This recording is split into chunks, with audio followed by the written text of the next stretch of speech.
Hello நண்பர்களே. இன்னைக்கு கதையில தேவி ஆண்டி கூட என்னோட பாசமும் அன்பும் எப்படி இருந்துச்சுங்கிறத இந்த கதையில நம்ம பார்க்க போறோம். சரி, நீங்க இப்பதான் இந்த சேனலை புதுசா பார்க்குறீங்கன்னா மறக்காம சப்ஸ்கிரைப் பண்ணிக்கோங்க. கதை ரொம்பவே சுவாரஸ்யமா இருக்கும். அதனால ஸ்கிப் பண்ணாம ஃபுல்லா கேளுங்க. எல்லாரும் எப்படி இருக்கீங்க? நல்லா இருக்கீங்களா? கமெண்ட்ல சொல்லுங்க. நான் ராகவ். என்னோட கதையோட நாயகி பற்றி சொல்கிறேன், கேளுங்க. அவளோட பேர் தேவி. வயசு 30. மாநிலத்தில் இருப்பா. அவளோட கணவன் அவளை பிரிஞ்சு வெளிநாட்டில் வேலை செஞ்சிட்ருக்கான். அவனை போலவே ஒரு முட்டாளை நான் பார்த்ததே இல்லை. நண்பர்களே, எவனாவது பொண்டாட்டியை தனியாக விட்டுட்டு வெளியூருக்கு போவானா? நான் போயிருக்கேனா? பாருங்க. சரி, தேவி பற்றி பார்க்கலாம். அவளை நான் பார்க்காத நாட்களே இல்லை. இப்படியே அவளை 5 வருஷமாக பார்த்துக்கிட்டே தான் இருந்தேன். தினமும் மாலை நேரம் அவளை காண வீட்டு மாடிக்கு சென்று பார்த்தேன். இவ்வாறு நான் அவளை பார்த்து கொண்டிருக்க என் தெருவில் இருக்கும் மற்ற ஆண்கள், என் வயதுடையோர், நீ கொடுத்து வச்சவன், உன் வீட்டுக்கு முன்னாடியே ஒரு அழகிய தேவதை இருக்கா, நீ கொடுத்து வச்சவன், உன்னோட வீட்டுக்கு முன்னாடியே ஒரு அழகிய தேவதை இருக்கா என்று எல்லோருமே சொல்வார்கள். உன்னோட வீட்டில் நான் 2 நாள் தங்கிக்கிறேன் என்று கூட கேட்பார்கள். நான் சம்மதிக்க மாட்டேன். ஏனென்றால் என்னை கவர்ந்த தேவியை அவர்களிடம் விட்டு கொடுக்க மனமில்லை. அவள் எனக்கு மட்டும். அந்த விஷயத்தில் மட்டும் கவனமாக இருந்தேன். நாட்கள் ஓடின. சிறிய சிறிய உதவி தேவைப்படும் போது என் அம்மாவிடம் கேட்பாள். எனது அம்மா அவளுக்கு உதவுமாறு என்னிடம் சொல்வார். நான் அவள் மேல் உள்ள ஆசையை காட்டிக்கொள்ளாமல் உதவி செய்வேன். அவள் மிகவும் பாவம். கூட யாரும் துணைக்கு இல்லாமல் தினமும் துன்பமும் கஷ்டமும் அடைந்து கொண்டிருக்கிறாள். ஒரு நாள் அவள் அழுது கொண்டிருந்தாள். ஒரு நாள் நான் அவளிடம் செல்லும் பொழுது அவள் என் அருகில் வரும் நொடி அந்த கணமே என் இதயம் படபடவென துடிக்கும். ஆனால் எனக்குள் ஒருவித பயம் வெளியே சொல்லிவிடுவாளோ என்று. அதனால் பார்ப்பதோடு இருந்தேன். நாட்கள் ஓடின. ஒரு சில காரணங்கள் நான் அவளை மறந்தேன். ஏனென்றால் அவள் கணவன் 3 மாதம் விடுமுறைக்கு வந்திருந்தான். அதனால் அவளை பார்ப்பதை மறந்தேன். இப்படியே சென்று கொண்டே இருந்தது. ஒரு நாள் என் வேலை காரணமாக நான் அவசரமாக குளிக்க சென்றேன். நான் வசிப்பது கிராமம் என்பதால் குளியல் அறை வெளியே இருக்கும். நான் குளித்துவிட்டு ஒரு துண்டை இடுப்பில் கட்டிக்கொண்டு வெளியே வர யாரோ என்னை பார்ப்பது போல் இருக்க, என் கண்கள் யார் என தேடிக்கொண்டிருக்க, என் எதிர் வீட்டில் இருந்தது அவள் பார்த்தவாறு இருந்தாள். நான் அவளை கவனிப்பதை கண்டவுடன் அவள் பார்வையை மாற்றிக்கொண்டாள். அப்போதுதான் ஒன்று புரிந்தது. அவளுக்கும் என்மேல் அன்பும் பாசமும் உள்ளது. ஆனால் ஒரு சில காரணங்களால் சொல்லாமல் இருந்தாள் என்று. இவ்வாறு நாட்கள் ஓடின. எனக்குள் ஒரு சந்தேகம் எழுந்தது. அவள் கணவர் இல்லாத போது என்னை கண்டுகொள்ளவில்லை. ஆனால் அவள் கணவன் இருக்கும்போது ஏன் பார்க்கிறாள் என்று யோசித்து கொண்டே இருந்தேன். அப்போதுதான் புரிந்தது, அவள் கணவர் குண்டாகவும் கருப்பாகவும் சோர்வாகவும் அவனால் வேகமாக ஓட முடியாதென்று நான் நினைத்தேன். நான் ஜிம்முக்கு போய் கட்டுக்கோப்பான உடலை வைத்திருந்தேன். அப்போதுதான் புரிந்தது, அவள் கணவனிடம் போதிய சந்தோஷம் கிடைக்காமல் தவிக்கிறாள் என்று. நான் அப்படித்தான் அதை புரிந்து கொண்டேன். அவள் கணவன் இல்லாத போது கண்டுகொள்ளாமல் இருந்தவள், அவள் கணவன் இருக்கும்போது ஏன் கவனம் ஈர்க்கப்பட்டு பார்க்கிறாள்? ஏனென்றால் இரவில் அவளுடைய சாப்பாட்டு பசியை கணவனால் அடக்க முடியவில்லை என்று தோன்றியது. சந்தோஷம் அவருக்கு பற்றவில்லை என்பதால் அந்த பாசம், அன்பு, சந்தோஷம் காண வேறொரு ஆளை தேடுகிறாள் என்பதை புரிந்து கொண்டேன். அதை புரிந்ததும் மறுபடியும் அவளை பார்க்க தொடங்கினேன். அவள் என்னை பிறருக்கு தெரியாதவாறு கவனித்தாள். பிறருக்கு தெரிந்துவிடும் என்று பயந்தாள். முதலில் அந்த பயத்தை போக்க முடிவு செய்தேன். அப்போது ஒரு யோசனை தோன்றியது. அவள் கணவன் விடுமுறை முடிந்து வெளிநாடு செல்லும் வரை காத்து கொண்டிருந்தேன். அந்த நாளும் வந்தது. அவள் கணவனும் விடுமுறை முடிந்து வெளியூருக்கு சென்று விட்டான். எனக்கு நன்றாக தெரியும், இந்த 4 மாதம் பாதி சந்தோஷம் கொண்ட அவள் பசியுடன் அலைந்து கிடப்பாள். அவள் தேடி அலையும் இந்த வாய்ப்பை பயன்படுத்தி கொள்ள வேண்டுமென்று தோன்றியது. என் நண்பன் ஒரு மொபைல் கடை வைத்திருந்தான்.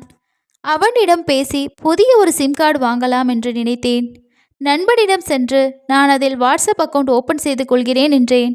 எதற்கு என்று என் நண்பர்கள் கேட்க, நான் காதலிக்கிறேன் நண்பா, வீட்டில் தெரியாமல் இருப்பதற்காக புதிய சிம் வாங்குகிறேன் என்று சொன்னேன். ஆனால் உண்மையில் எனக்கு காதலி என்று யாருமே இல்லை. நான் அந்த வாட்ஸ்அப்பை பயன்படுத்தி அவள் நம்பருக்கு அவளின் அழகை வர்ணித்து கவிதை அனுப்பினேன். அது என்னவென்று படிக்கிறேன் கேளுங்கள். விண்மீன்கள் தோற்று போகும், அவளின் ஆப்பிள் கன்னம் அழகை கண்டு நிலவின் பொலிவு மறைந்து போகும், அவள் கண்ணிமை கன்று தென்றல் கூட காத்து நிற்கும், அவள் மேனியின் அழகை காண என்று ஓர் கவிதையை அவள் வாட்ஸ்அப் அக்கவுண்டுக்கே அனுப்பினேன். அவளுடைய நம்பர் எப்படி தெரியும் என்று கேட்காதீர்கள். எனக்கு அதற்கு 1 மாதம் ஆனது அவள் நம்பர் கண்டுபிடிக்க. சரி, கதைக்குள் செல்வோம். நான் அனுப்பிய கவிதை அவள் பார்த்துவிட்டு ஒன்றுமே சொல்லவில்லை. எனக்குள் ஒரு பயம் மற்றும் பின்பு அதை யோசித்து கொண்டு உறங்கிவிட்டேன். காலையில் எழுந்து வாட்ஸ்அப்பை ஓப்பன் பண்ண, நீங்க யாரு என்று கேட்டிருந்தாள். நான் உன்னை ரசிக்கும் ஒருவன் என்றேன். அவள் ஓ சரி என்றாள். எனக்கு ஏன் மெசேஜ் பண்ணுறீங்க, நீங்கள் யாருங்க சொல்லுங்க என்றாள். நான் உன்னை நேசிக்கும் ஒருவன், தினமும் மேற்கில் சூரியன் மறைந்து கிழக்கில் உதிப்பது போல். அப்போது அவளிடமிருந்து மெசேஜ் வரவில்லை. எனக்கோ மனதில் வருத்தம். 2 நாட்கள் ஓடின. நானும் நாள்தோறும் என் வீட்டு மாடியில் அவளை காண செல்வேன். ஆனால் அவள் வரவில்லை. அப்போது நான் பயந்தேன். தெரியாமல் உளறிவிட்டோமோ. மாலை ரசிப்பேன் என்று வருத்தப்பட்ட டிங் டிங் எனது மொபைலில் மெசேஜ் வந்தது. யார் என்று பார்த்தால் அது அவளிடமிருந்து வந்தது. அதை கண்ட நொடி அளவில்லா சந்தோஷம். ஆனால் அதுக்கு அடுத்த மெசேஜ் கண்டதும் ஷாக் ஆனேன். என்னவென்று பார்த்தால், நீ யார் என்று கண்டுபிடித்து விட்டேன் என்று எனக்கு தெரியும். நீ யார் என்று சொல்ல 1 நிமிஷம் எனது ஹார்ட் வேகமாக துடிக்க தொடங்கியது. அட்டாக் வந்துவிட்டது. 1 நிமிஷம் அமைதியாக இருந்தேன். பிறகு அது யாருன்னு எனக்கு தெரியாதது போல் கேட்க, அவள் அப்போது அது நீ இல்லையா என்றாள். ஆம் என்று நான் கூற, அவள் அப்போ விடு, ஷார்ட்டாக இருந்தால் இன்றிரவு வீட்டுக்கு வர சொல்லலாம், அப்படி என்று இருந்தேன் என்று கூற, நான் அந்த எஸ்எம்எஸ்ஸை படித்ததும் ஏதோ எனக்குள் ஒரு இனம் புரியாத சந்தோஷம். அவள் சரி, அப்போ நீ அவன் இல்லையா, விடு, நான் போறேன் என்றாள். நானும் போகாதீங்க, நான் அவன்தான் என்று கூற, அவள் அப்படி வழிக்கு வந்தாள். நான் எப்படி கண்டுபிடிச்சிங்க என்று கேட்க, நீதான் சொன்னேன் என்றாள். நான் எப்போ சொன்னேன் என்று கேட்க, தினமும் மாலை ரசிப்பேன் என்று சொன்ன. அப்போதே புரிஞ்சுக்கிட்டேன். நானே உளறிட்டேன் என்றேன். சரி, நீங்க இரவு வர சொன்னீங்க, எப்போ வர்றது என்று கேட்க, அவள் சிரித்தாள்.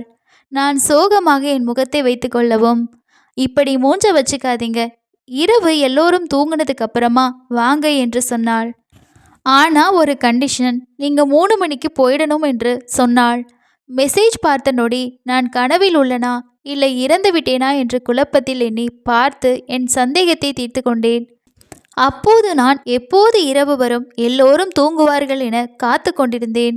அப்போது எனக்கு தோன்றியது, இன்று இரவு வீட்டின் முன்பு வெளியில் தூங்குகிறேன் என்று என் வீட்டில் கூறிவிட்டு சொன்னது போல் வீட்டின் முன்பு கட்டிலில் படுக்கையை போட்டிருந்தேன். அது கூடவே கொசு கடிக்கும் என்று சொல்லி சின்ன ஆயில் பாட்டிலையும் எடுத்துக்கொண்டு வந்து என் பக்கத்தில் வைத்து கொண்டேன். ஏனென்றால் முழு பாட்டிலுடன் எடுத்து சென்றால் எனது வீட்டில் உள்ளவர்களுக்கு சந்தேகம் வரும். அதனால் சிறிய பாட்டிலில் சிறிது சிறிது அளவு எடுத்து சென்றேன். வீட்டில் எல்லோரும் உறங்கத் தொடங்கினர். அவளிடம் எஸ்எம்எஸ் செய்தேன், வரலாமா என்று. அவள் எனது வீட்டின் முன்பு 3 முறை லைட் ஆஃப் பண்ணி எரிய விடுகிறேன். கதவை தாப்பால் போடாமல் லைட்டாக சாத்தி வைக்கிறேன். நீ வா என்றாள். அவள் வீட்டை பார்த்தவாறு இருந்தேன். 2-3 மணி ஆனது. அப்போது லைட்டு ஆஃப் ஆகி அணைந்தது. சிக்னல் தரவும் நான் வைத்திருந்த அந்த ஆயில் பாட்டிலையும் என் கூடவே எடுத்துக்கிட்டு போனேன். ஒரு வழியாக அவள் வீட்டின் உள் நுழைந்து விட்டேன். வீட்டுக்குள் போனதும் வீட்டில் உள்ள எல்லா விளக்குகளும் அணைந்து அவள் முகம் மட்டும் தெரியும் அளவுக்கு ஒரு சிறிய விளக்கை மட்டும் எரிய விட்டிருந்தாள். அந்த விளக்கின் ஒளியில் அவள் அழகு அப்படி ஜொலித்தது. இவ்வளவு நாட்கள் தூரமாக இருந்து பார்த்த அவளை இப்போது என் கையருகில் பார்க்க போகிறேன் என்ற சந்தோஷம் எனக்குள் ஏற்பட்டது. இதன் பிறகு அவள் என்னை அவளுடைய பெட்ரூமுக்கு அழைத்து சென்றாள். நாங்கள் இருவரும் அங்கு சென்று சில நேரம் பேசி கொண்டிருந்தோம். அதன் பிறகு அவள் பசியை போக்க என்னுடைய வேலையை ஆரம்பித்தேன். நீண்ட நாட்களாக பாழடைந்து கிடந்த அவளது வீட்டை சுத்தம் செய்து அன்றுதான் நான் முதல் முறையாக அவள் திருப்தியடையும் வரை அந்த சுவற்றுக்கு வண்ணம் தீட்டினேன். அவளுடைய அகல் விளக்குகள், அவளுடைய சுவர் எல்லாமே ரொம்பவே நன்றாக இருந்தது.